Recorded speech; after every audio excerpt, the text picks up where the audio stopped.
మే 13న కురుక్షేత్ర యుద్ధం జరుగుతుందని సీఎం జగన్ అన్నారు. పేదలకు పెత్తందారులకు మధ్య యుద్ధం జరుగుతోందని తెలిపారు.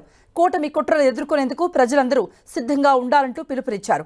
పేదల సంక్షేమానికి అడ్డుపడే వారికి బుద్ధి చెప్పాలన్నారు. మరోసారి సీఎంగా ప్రమాణ స్వీకారం చేస్తారని జగన్ ధీమా వ్యక్తం చేశారు. మే 13న కురుక్షేత్ర యుద్ధం జరగబోతా ఉంది. పేదలు ఓ వైపున, పెత్తందారులందరూ మరో వైపున.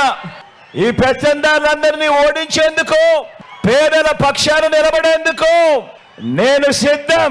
మీరంతా సిద్ధమేనా అడుగుతా ఉన్నాను. ఈ పొత్తులను, ఈ జిత్తులను, ఈ మోసాలను, ఈ అబద్ధాలను, ఈ కుట్రలను, వీటి అన్నింటినీ కూడా ఎదుర్కొంటూ పేదల భవిష్యత్తుకు అండగా నిలిచేందుకు నేను సిద్ధం. మీరంతా సిద్ధమేనా? 5 ఏళ్లుగా మీ బిడ్డ పరిపాలన చూశారు. 5 ఏళ్లుగా నా అక్క చెల్లెమ్మల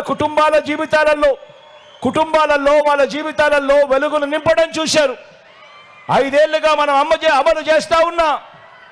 మీ సోదరుడిగా అడుగుతా ఉన్నాను, ప్రతి అక్క చెల్లెమ్మ కూడా రాఖీ కట్టండి అని చెప్పి ప్రతి అక్క చెల్లెమ్మను కోరుతా ఉన్నాను.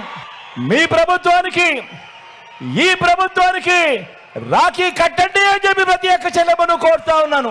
మన సామాజిక పరివర్తనల విప్లవ రథాన్ని ఆపేందుకు గత 5 ఏళ్లలో జరిగిన ప్రయత్నాలను గుర్తు తెచ్చుకొని ప్రతి ఒక్కరూ కూడా ఓటు వేసేటప్పుడు ఆలోచన చేసి ఓటు వేయమని కోరుతా ఉన్నా.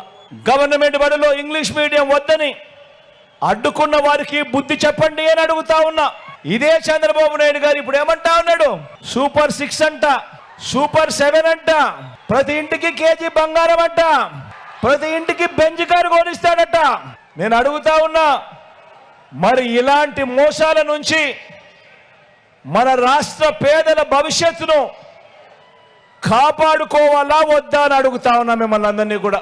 ఈ యుద్ధంలో ఇచ్చిన మాట నిలబెట్టుకున్న మనకు మాట తప్పడమే అలవాటుగా ఉన్న చంద్రబాబు కూటమికి మధ్య జరుగుతా ఉన్న ఈ యుద్ధంలో విలువలకు, విశ్వసనీయతకు మద్దతు పలకడానికి మీరంతా కూడా సిద్ధమేనా అని అడుగుతా ఉన్నాను.